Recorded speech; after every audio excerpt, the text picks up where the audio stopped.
Kentucky's first actual game of the season is Tuesday night in Rupp Arena against the Colonels. You like Colonels, don't you? Love Colonels. Colonel Sanders, popcorn Colonels.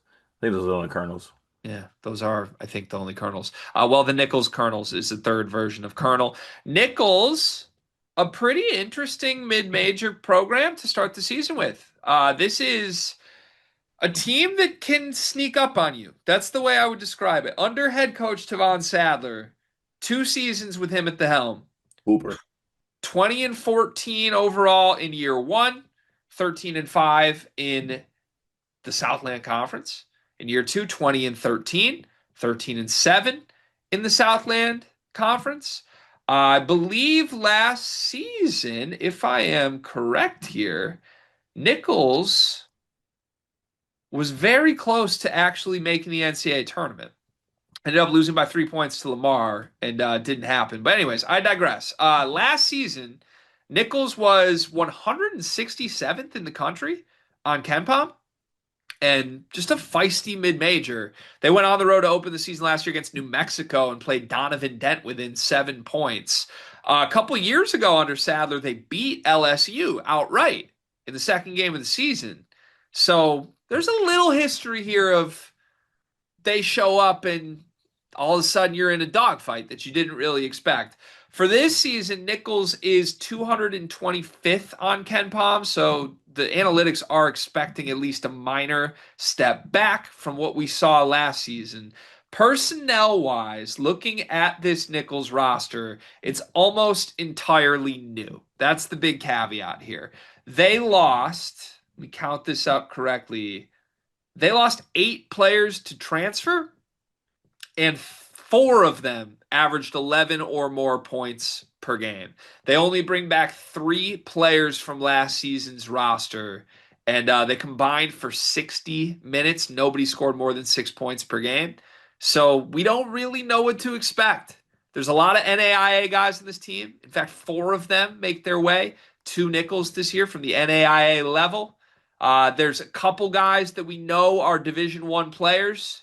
Christian Winborn from Iona is a projected starter on this team. But outside of that, there's a bunch of questions here, Cart. A team that has been consistent and winning has 11 new faces and goes straight to Rupp Arena to break them all in. What are you expecting from Nicholls?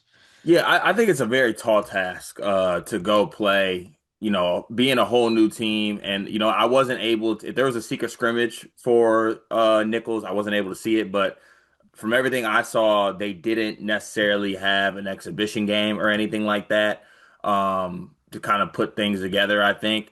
But Nicholls as a program, as a mid-major, I really respect their head coach Sadler, who randomly I know him because he could hoop himself. He was a pretty good player in his own right.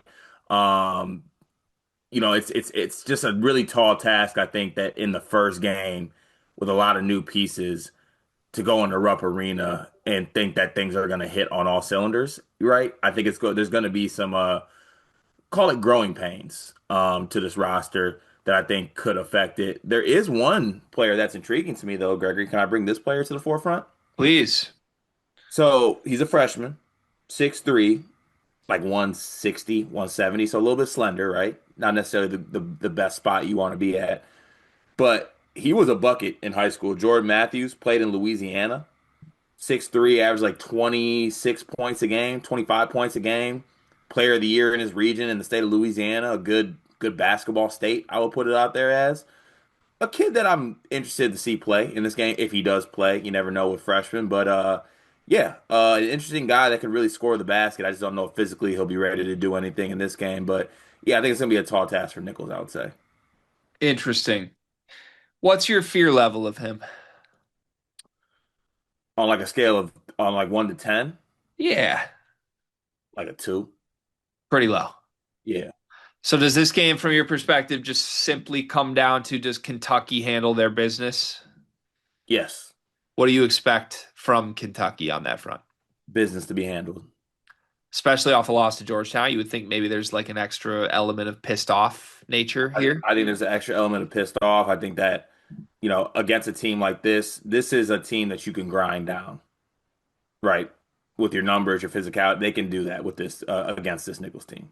That's true. So I'm looking through last year in the non-conference, and look, I know Kentucky's entire roster is completely different this year, but I'm wondering if this is going to be a trade of Mark Pope teams or not. In the non-con, they really handled business. They did not play a team last season outside the top 300 on KenPom. The worst team that they played last season, Cart, was Georgia State, 262nd on KenPom. One spot below Colgate, who, like, we just talked about the Michigan State Colgate preview for this year. Tough team, like, feisty team to play on night one. That was basically the worst team, worst level Kentucky played last year. Cart, in 6 different games against KenPom 200 teams, 5 of them, Kentucky won by 30 to 40 points. Mm. Only one of them was a dogfight at all, and it was against that Colgate team in the middle of December. So like they came out the gates last year. Wright State was 214th on KenPom, 41 point L. Bucknell second game, 28 point L. Like just handling their business, hanging 100 and 103 on those two teams. I think in general for a normal team, normal program, Nicholls would be the type of team you look at and you're like, I don't know, that's scarier than a cupcake. But Mark Pope handled cupcakes last year. There was Hmm. no like hit the ground, we need to learn adjustment curve stuff with last year's team. He's got a little Cincinnati in him. Do you expect that to translate to this roster full of new players? Uh, I do. I do because I think it's approach that starts at the top and how Mark Pope approaches these games. Um, and yeah, I mean to this point too, I think when you have a roster that's full of depth, you just wear on, frankly, a team that I think has less talent. Okay. So I think it is, Mark Pope, I think just asserting that he's not gonna lose to cupcakes. That's not gonna be a thing Well, for him. not lose though. There's a difference between like I'm not going to lose and we're going to win this one by 40, which I think last year was Kentucky's approach. I mean, as like happy-go-lucky, gratitude-driven as Pope is, I think he has some like killer run it up. You mentioned Signetti. That's the same way. Like we can win this game by 60. Let's do it. And then let's Hmm. smile while doing it. I definitely feel like last year's team, they had such a reputation of being a big game team. Maybe they should just have the reputation of being a good team because in their non-big games they were also pretty stellar. So I guess that's what I'm wondering is do you with all these new faces for Kentucky, freshmen, we don't even know who's available, Quaintance Lowe, Aberdeen. Do you think that it just immediately carries over? Is that a Pope thing or was that a Andrew Carr, Jackson Robinson, Otega Owe, Kobe Brea thing? I think it's both. I also think that he brought in players that will operate that way. Like Ortega's still back. I think like like if I'm doing players in the carry that same mindset, like Mo Diabate, I think would be in that fold. If everyone's healthy, I even think Aberdeen would be in that fold as well. So yeah, I think it's just gonna be a Mark Pope team thing. Like he's gonna recruit players that I think approach it that way. Got it. Okay. All right. I tend to agree, but we'll see. This is an early data point for sure. I have one note on an area of the game to keep an eye on. I do again want to preface this with all our early season preview content. I feel like we're kind of just guessing with a lot of this.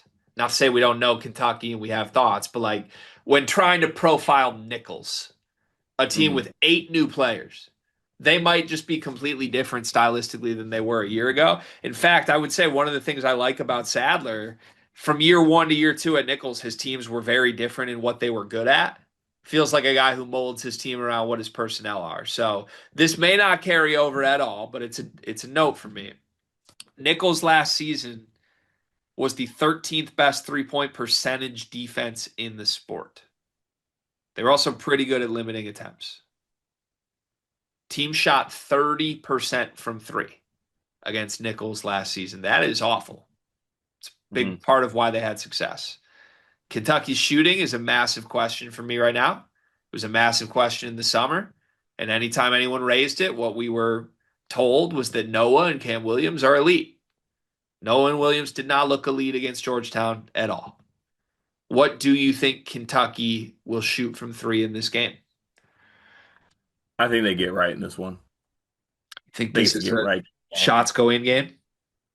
Yeah, I think 40%. Even though, I think that is a data point you brought up. Like, obviously it being a point where they're at where, you know, they're playing against a team that on paper last year did limit those threes. But I think they're eventually at home. I believe in this team as shooters, and I think they're going to get there. So I think this is one where they get around 40% from three in this game. I'll take 30s. So last year in those two opening games that they won by huge, they shot Hmm 45% on opening night. They shot 36% on the second game. My guess is last year's team, 45% was like a we shot the lights out night. hmm 36 was like we shot okay. I think this year's team we shot the lights out night is 36%. 36%. I don't think there's going to be many 45% from three nights for Kentucky this year. That's my premise. They will shoot 38.5 from three in this game. I think And anything above I'll 35 is round a up. win. I'll round up to 40. To 40 from 38. Yeah, It's good because I round. can. All Because I right, give me can. one player specific thing you would hope happens for Kentucky if you're a Kentucky fan. Hmm. I think it would be a positional thing for me. Or maybe just even a stylistic thing. I think outside of the shooting in the first couple games, without Jalen Lowe, sorry, I've been so good with not doing that, but I got to be better. Um, I think the playmaking has been extremely underwhelming. Extremely. They've been trying to like do point Colin Chandler. He had 5 turnovers, or I think 3 assists in the last game. Just in general, I think the playmaking has been extremely underwhelming. Um, Obviously Jalen Lowe's going to be back in the fold eventually, and maybe that picks up for that and that helps with that. But I would like to see somebody in a playmaking role step up for this team along with the shooting, because I think last game they had more turnovers than assists. Um, and I think Mo Diabate led the team in assists maybe in that game. But I just want to see somebody step up in a playmaking role in this game. Got it. Okay. That's a fair one. I have a different one. I want to see an elite defense. I want to see a pissed off defensive performance, not a passive defensive performance. And I think this team's capable of it. They're certainly going to be better with Quaintance back, but I really do. One of my bold predictions for the year was that this would finish a top 10 defense in the country. I think they have the personnel to be elite on that end.